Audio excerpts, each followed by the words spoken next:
gën a fës ci yéenekaay yi moom lañ leen di dégtal. Mouhamed Ndiaye ñu tàmbale kook l'Observateur dikk ak ñun ci coowal ni waa kinin li wexati xàtt ci journal yi bokkoon na ci jafe-jafe yu ci am coow yu ca juddu professeur Seydi Didier Raoult ak débat boobee am ci ni waa kinin noonu la ko l'Observateur xëy bindeel lu aju ci contrat bi jëm ci autoroute à péage beeg négociation gañ ca doon séentuwaat nee na Observateur ko xewaa Eiffage dañoo merloo Macky Sall état d'urgence bi ñu teg ci réew mi coono yi mu jural askan wi l'Observateur xëy na ci dellu siwaat ñaxtu yi di bàyyeekoo fu nekk l'Observateur xëy séq waxtaan ak maire Dialé Moussalé Mbaye lu aju ci ni mu teggee tànkam dellu gannaaw ci wàllu musique loolee dikk na ci li ko gën a metti jamono ji nee na it bi mu bàyyee xeesal moom maire Dial Mbaye dafa sax ruusoo na maanaam mënutoon a xool boppam ci seetu ñaanoon na yàlla sunu borom nag buy dem ba buy dugg bàmmeel bu mu fa duggaale ak der bu ñu xeesal loolee lépp mi ngi ko wax ci l'Observateur dikk ak ñu nit ci la xew ca Kees mu di benn waay boo xam ne nee nañu daa taal baayam mi ngi nit li ana lan moo tax mu taal papa ji ak it nan la ko taale ay témoignage la. Soleil national ñëw ak ñun ci wàllu korité ci jamonoy coronavirus Macky Sall sàkku na ci askan wi ñu boole vigilance ak it li ñu jàpp ñu bañ koo bàyyi ngir jàngoro ji jóge fi Cheikh Diop faatu na nee nañu doomam juñ naan Fallou moo ko taal mu jaare ca faatu nan la ko fàtte Vox Populi xëy na di ñu ko leeralal Vox Populi dikk ak ñu nit ci lu aju ci yëf yàq na mu demee ak it la ko sabab libération dikk ñun ci moomi le mbir mu di Fallou Diop mi dem fële ca police bañ ko téye ci garde à vue di nit li ana lan moo tax mu taal baayam lu aju ca nam doon demee bokk na ci li ko miti daal moo di da daan duma yaay ji ak di ko toroxal di ko tuumal ne daf doon njaaloo xale bi ne looloo ko metti moom la mënutoon a muñ moo tax mu taal baay ba la Sénégal dikk ak ñun ci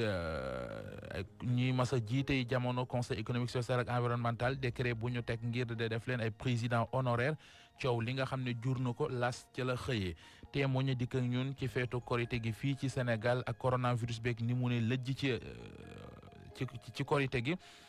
ba ci julli yi fu ci mel ne ca Touba ca Yoff ca Léona Niassène fu ca nekk doon nañ ko waxtaane ginnaaw julli gi président Macky Sall it wax na jëme ca loolee la yéene kay bii di témoigné xëyee Source A dikk ak ñun ci taxaw seetlu bu mu am mu di sénégalais yi ñoo ngi ci fitna corona baa ngi fi ñiy faatu ñoo nga ca 36e décès nguur geeg ñi fare ci kujje politique gi bëgg ñoo fatt ak coowal décret président honoraire rek baax na am baaxul yéene kay bi gis ne neexul ba neexul mais day nuruk yabaate Les Échos dikk ak ñun ci li mu tuddee révélation jëm ci anam yi mu ne moom la Mamadou Makhtar Cissé def ca Sénélec Makhtar Cissé kon mu ne fay na $2,5 milliards wala akile jamono ji nga xamante ne ji ca la waroon a juge ca Sénélec le quotidien dikk ak ñun ci coow mu di débat lool am na ci mbirum niwaa kinin bi loolee la xëyee ak it OMS bi mu ne nañ ko ajandeegum Didier Raoult mi ne àndul ci dogal boobee nga xamante ne ji kon jël nañu ko Sénégalais yi lu aju ci kilifa yu Sénégal yi ci waxul dara quotidien moom la xëyee ñëw ci wàllu tàggat yaram ak record mi xëy dikk ak ñun ci Mbaye Niang mi nga xamante ne ji ay kàddu yu mu yëkkati démb ca télé tubaab yi di Canal muy xamle yéeneem ngir kon dem football yi Marseille waaye it yeneen i club yoo xamante ne ji moom Mbaye Niang mi ngi leen di bàyyi xel sunu lamb les koy jeexalee taxaw seetlu boobu def na ko ci Balla Gaye 2 muy xamle ne bu dee ci wàllu face à face face to face rek mbër mënu ko ci ndax ko mën a provoqué la boole ceekit fu mu taxee ci face to face dana ko yëngal ba ñëpp yëg ne yëngu na loolee la yéene kay bi nga xam ne moo di sunu lamb xëyee sëñ Fall Babacar. jërëjëf Mouhamed ba ci kanam.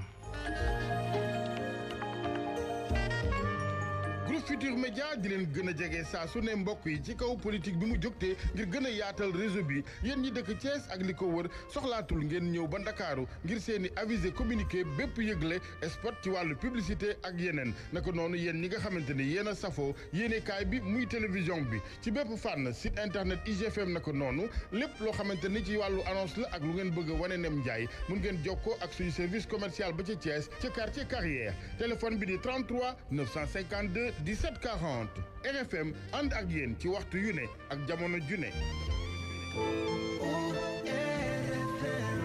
La la Radio Futur Média à Hambourg. I love that FM. Captez votre radio préférée sur la 95.8, la RFM, encore plus proche de vous. RFM Matin. RFM Matin, bienvenue chez vous. Bon réveil si vous nous rejoignez. RFM Matin, dans un instant, notre focus société du mardi. À suivre les autres rendez-vous. Coro News et bonne santé. RFM Matin, l'actualité internationale. À 6h30, journal international présenté par Elage Ndiogoudjen. Et nous démarrons par faire le point sur l'évolution de la pandémie du Covid-19 dans le monde. Le bilan à la date d'hier est de près de 305